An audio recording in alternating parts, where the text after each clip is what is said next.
Un podcast France Culture. Chloé, mon petit tatou, réveille-toi. J'ai quelque chose à te montrer. De quoi? Surprise. Quelle heure il est là? 5h30.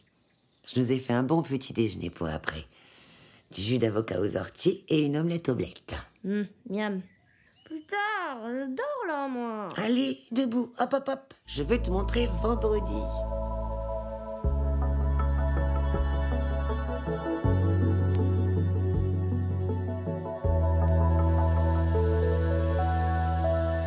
Troisième nuit, Vénus. Tu vois, près de l'horizon, le point lumineux le plus à l'est, c'est la planète Mercure. À côté, tu as Vénus, puis Mars, la planète rouge. Après, c'est Jupiter. Et au sud, Saturne. C'est pas tous les jours qu'on peut voir à l'œil nu ces 5 planètes alignées. Quel rapport avec vendredi? Vendredi, c'est Vénus. Vendredi, c'est Vénus. Elle est resplendissante, non? Ouais. C'est un point qui brille comme une étoile, quoi. Les étoiles scintillent, pas les planètes.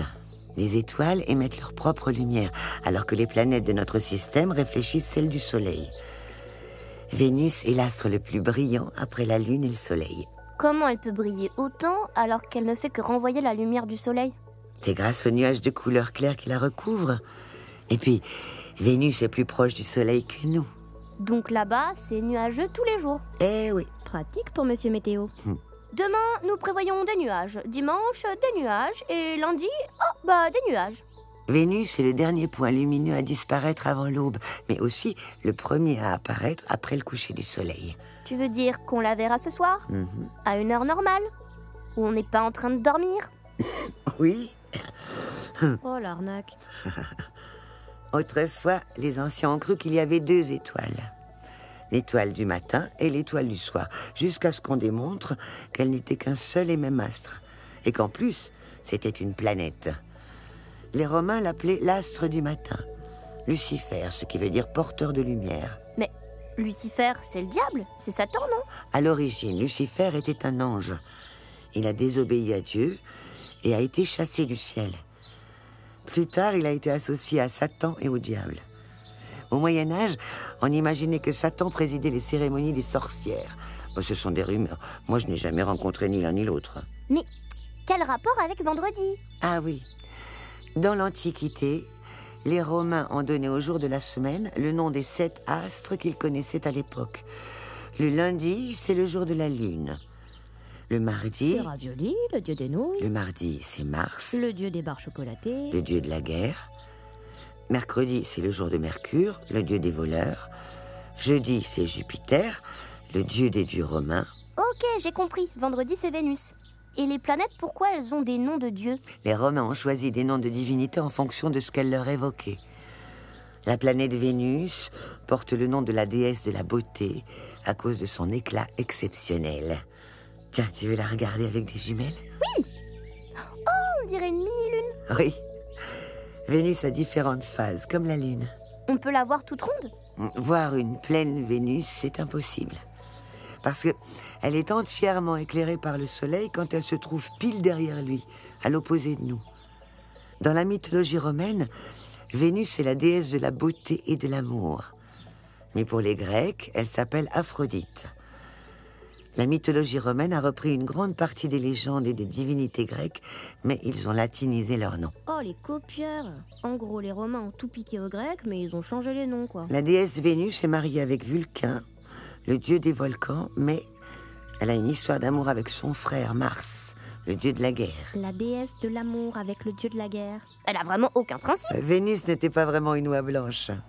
C'est même un peu de sa faute si la guerre de Troie a débuté. En fait, tout a commencé à cause d'une pomme. Une guerre à cause d'une pomme? Oui, et d'un concours de beauté. La déesse de la dispute apprend qu'elle n'est pas invitée à une fête organisée par les dieux.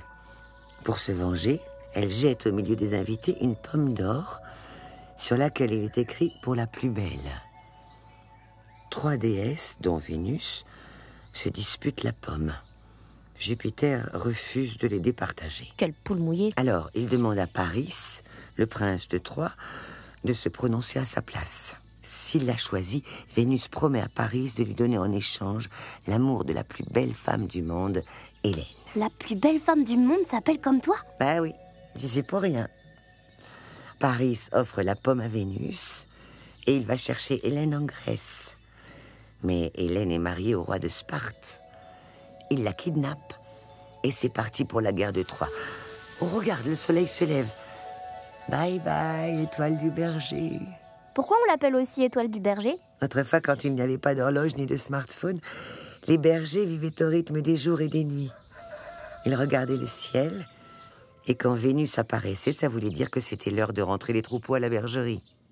Le matin, pareil, quand Vénus disparaissait, c'était l'heure de sortir les moutons. On l'appelle aussi la planète sœur, ou la jumelle de la Terre. On pourrait y habiter alors? Allons-y, tu te feras une idée par toi-même, et on demandera à Françoise. Par contre, flûte, il fait jour. On risque de nous voir. Toi, belle étoile, insaisissable, étends ton voile, emporte-nous. Tu vas nous rendre invisibles? Oui. Vénus rayonne, pure, ineffable et sacrée, et vision remplie d'amour, l'ombre effarée.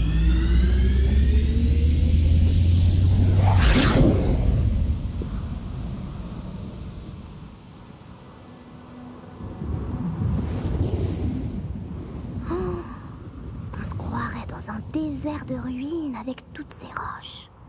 Ou alors, dans une photo ancienne sépia, parce que l'air est orange. Il y a des grandes montagnes comme chez nous. Oh, il y en a une vraiment bizarre, une espèce de dôme en forme de crêpe. Peut-être un volcan. Plus aucune étoile dans le ciel. Que des nuages épais, plutôt majestueux. Bonjour Chloé. Bonjour Lulu.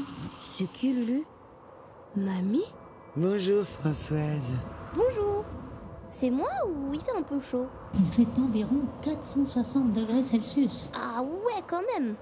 Pourquoi il fait si chaud? Les nuages épais qui recouvrent Vénus provoquent un très grand effet de serre. C'est-à-dire que la lumière du soleil pénètre l'atmosphère, chauffe la surface de la planète, et la surface, une fois qu'elle est chaude, elle aimerait rayonner. Mais le rayonnement ne peut pas sortir. Il reste bloqué comme dans une serre, où les parois réfléchissent le rayonnement thermique. C'est comme ça qu'on met les plantes dans une serre pour qu'elles aient chaud. C'est le même gaz à effet de serre que l'on essaie de réduire sur Terre. Mais je croyais que Vénus et la Terre étaient des sœurs jumelles. Oui, elles sont très semblables. Elles ont la même taille, la même masse, la même composition chimique. Les paysages de Vénus comportent des plaines, des collines et des volcans comme sur la Terre. Oh, mais c'est super!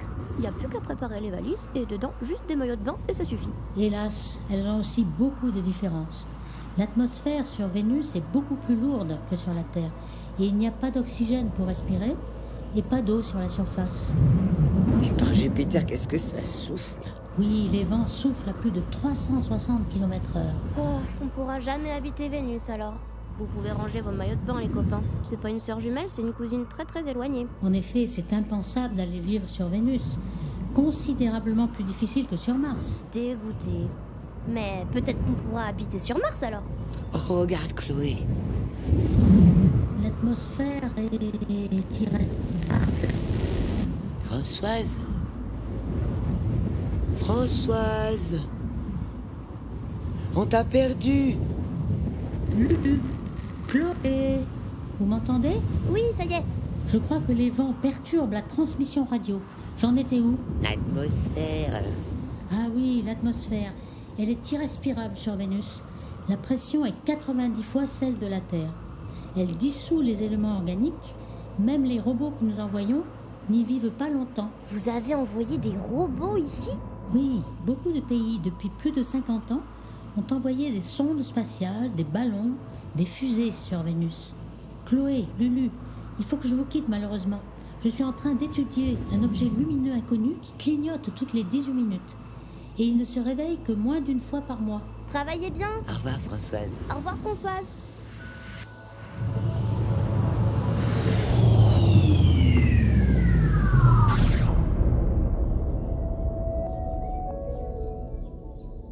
Hélène? Oui, mon hippocampe. Pourquoi elle t'a appelée Lulu, Françoise? Parce que c'est mon surnom. C'est une tu sais quoi aussi, Françoise? Une quoi? Bah tu sais, Une sorcière. Mais non, c'est une scientifique. Tu viens manger ton omelette aux blettes?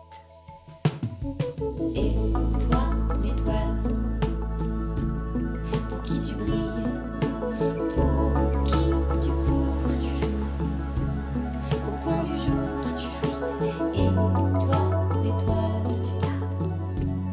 pour qui tu gardes tes doux conseils, pour qui tu veilles, garde tes doux conseils.